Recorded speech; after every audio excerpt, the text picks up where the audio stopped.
Indian penal code section 308லையும் new பிஎன்எஸ்ல equivalent section வந்து செக்ஷன் 110லையும் attempt to commit culpable homicide. நம்ம கல்பபுல் ஹோமிசைடை பற்றி ஏற்கனவே வந்து ஐபிசியில் 299லையும் அதுக்கு ஈக்குவலன்ட் செக்ஷன் வந்து பிஎன்எஸ்ல செக்ஷன் 100லையும் நம்ம பார்த்துருக்கோம். மரணத்தை விளைவிக்கும் குற்றத்தை செய்ய முயற்சி செய்கிறத பற்றி இப்போ 110லையும் ஐபிசியில் வந்து 308லையும் சொல்லியிருக்காங்க. Intention or knowledge and under such circumstance that if he by that act caused death he would be guilty of culpable homicide not amounting to murder அப்படின்னு சொல்லியிருக்காங்க. என்ன சொல்லியிருக்காங்க?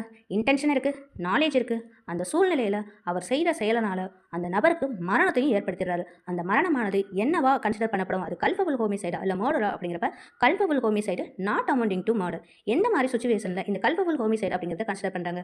அவருக்கு எந்த ஒரு பிளான் இருந்திருக்காரு, அவர் எதாச்சியா ஒரு இடத்துக்கு போகிறாரு, அங்கே திடீர்னு ஒரு நபரால் வந்து ஆத்திரம் ஊட்டப்பட்டு இவர் கோபத்தினால இவர் ஒரு செயல் செய்கிறாரு, அந்த செயல்னால அந்த மனிதருக்கு வந்து இறப்பையே ஏற்படுத்திடுறாரு அப்படின்னா அது கல்பபிள் ஹோமிசைடாக கன்சிடர் பண்ணப்படுது, நாட் அமௌண்டிங் டு மர்டர் அப்படின்னு.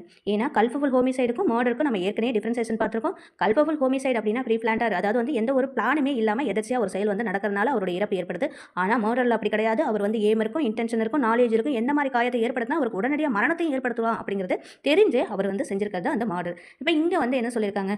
இப்போ இன்டென்ஷனோட நாலேஜோட அந்த சுச்சுவேஷனில் அந்த செயலை செய்கிறாரு, அந்த செயல் வந்து ஃபுல்ஃபில் ஆகலை, கம்ப்ளீட் பண்ணலை, ஆனால் அவர் அந்த செயலை செய்ய ஒரு மரணத்தை ஏற்படுத்தக்கூடிய ஒரு செயலை செய்ய முயற்சி செஞ்சிருக்கார் அப்படின்னு சொல்லி என்ன பனிஷ்மெண்ட் கொடுக்குறாங்க அப்படின்னா 3 years வந்து ஆர் ஃபைனு, அப்படி இல்லைனா வந்து 3 years வந்து இம்ப்ரெசன்மெண்ட்டும் உண்டு, ஆர் ஃபைனும் உண்டு, போத் அப்படின்னு சொல்லியிருக்காங்க. அடுத்தது இந்த கல்பபிள் ஹோமிசைட்லேயே அவர் வந்து ஒரு செயலை செய்கிறதுனால அவருக்கு ஒரு வேளை காயத்தை ஏற்படுத்திட்டார் அப்படின்னா அவருக்கு 7 years வரைக்கும் imprisonment R fine R with போத்தும் உண்டு. 7 years இம்ப்ரெசன்மெண்ட்டும் உண்டு, ஃபைனும் உண்டு அப்படின்னு சொல்லியிருக்காங்க.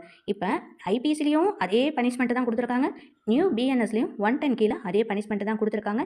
இந்த பனிஷ்மெண்ட்லேயோ ப்ரொவிஷன்ஸ்லேயும் எந்த ஒரு சேஞ்சஸுமே இல்லை.